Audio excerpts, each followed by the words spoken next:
You are listening to Power Marketing with Kevin Lee. Here's Kevin. The problem they have to fix is on the ad side as well. And when I think about ad platforms, I think about, well, the ad needs to break through the clutter, and it needs to be well targeted, either based on context or demographics or behavior, right? So on some slice that a marketer could say, oh, that's my customer, right? And obviously, Facebook and Google have a huge advantage with regards to the data that they've got. IDFA's put a bit of a crimp on Facebook's ability to use the data that they have with regards to, some of its ad distribution. But, Twitter sort of is out there and has sparsity of data, and it also has, problems with the ads getting through the clutter, given the, what the surrounding content is. So if you were just going to walk in and sort of help the Twitter ad ops team, rebuild that and think about, okay, how do we make sure that the ads are more relevant?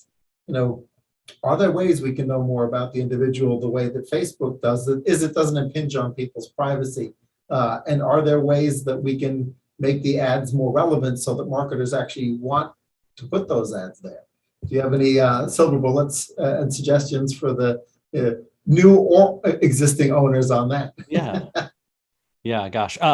Let's see. So I think that oftentimes when outsiders like us, theorize about problems internally, there are many issues that we are unaware of. And so if anyone from Twitter is actually watching and listening, I am certain that they would say, well, but you're not considering this thing that you don't know about. We are not. So with only what is available to us publicly, I will say this: Twitter's ad platform to purchase and target ads is among the least sophisticated and worst UI and UX of the major networks. That feels like an obvious place to invest effort and see lift, even if nothing else about the platform itself improves. The targeting, the reporting, the ability to buy against certain audiences or not. Very strange, right? It seems to me obvious that you could say, hey, I would like to show ads to people who follow the overlap of these three accounts. Right. That seems like a super obvious. I don't think you can do that. If you can do that, it is incredibly unobvious how you do that. And the data, when presented back to you, doesn't tell you that. You can actually do a better job of analyzing that through Twitter's own free API than through their ad offerings. That's batty. That's just weird. Like, here you go, whatever, SparkToro, you can use the free API and figure this stuff out. You advertiser who's paying us, you cannot. Right. As a matter of fact, that's some of the stuff that I like most in SparkToro, right? Is looking at the Venn diagram intersections and having SparkToro tell me people who follow these also follow those, right? And then, you end up with the sort of famous, beer and diapers analogy from the supermarket that did like two things that are very likely to be in the shopping cart together that may not be obvious, right? Only on hindsight are they obvious. And the same thing happens when you use the SparkToro tool. You're like, oh, that's interesting. Like, some of these I totally see, like, why they're in the same list. And then others, you have a little bit of an aha moment and you think to yourself, why is that?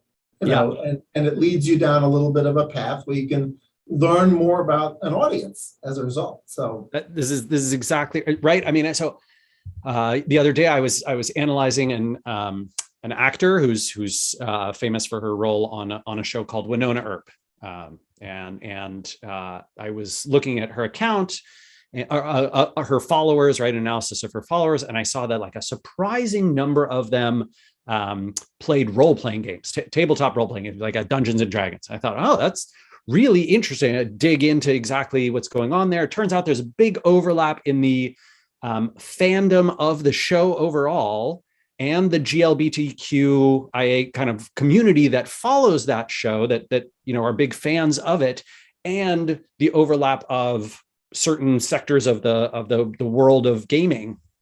I thought to myself, my God, this is super valuable data. You shouldn't need SparkToro to figure this out. Twitter should make this clear to whatever, you, the person, like, hey, your audience is also interested in all these things. I don't know if you remember what Twitter's Insights product used to look like. Do you remember they used to show like a bunch of analytics and insights about your audience? It wasn't perfect. It was a little awkward and like the buckets were sort of strange, but they took it away entirely.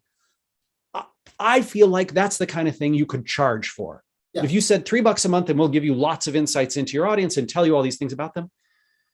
I mean, this is somewhat self-serving, but I don't care, right? They should buy SparkToro and make it part of that paid offering, or just freaking put us out of business by building it themselves, right? Build it yourself, put SparkToro out of business. I mean, obviously we analyze networks that aren't Twitter, but, make that something that advertisers at the least can get, and hopefully every account could pay for and get.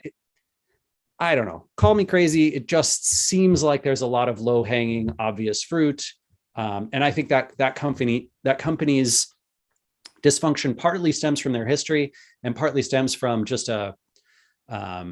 I think a ton of politics internally around leadership and who they've got on the team and what those varying team beliefs are. I think, unfortunately, they don't have a shared coalition at the board, CEO, C-suite, and executive leadership level that let them operate like a functional entity.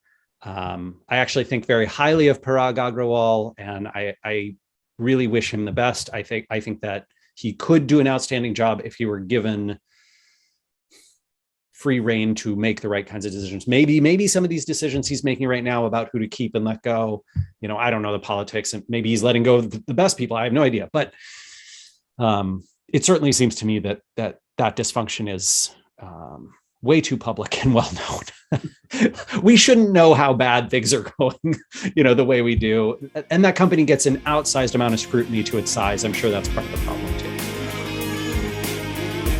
Kevin Lee's Power Marketing is available on all your favorite podcast networks. Kevin loves helping businesses excel at marketing.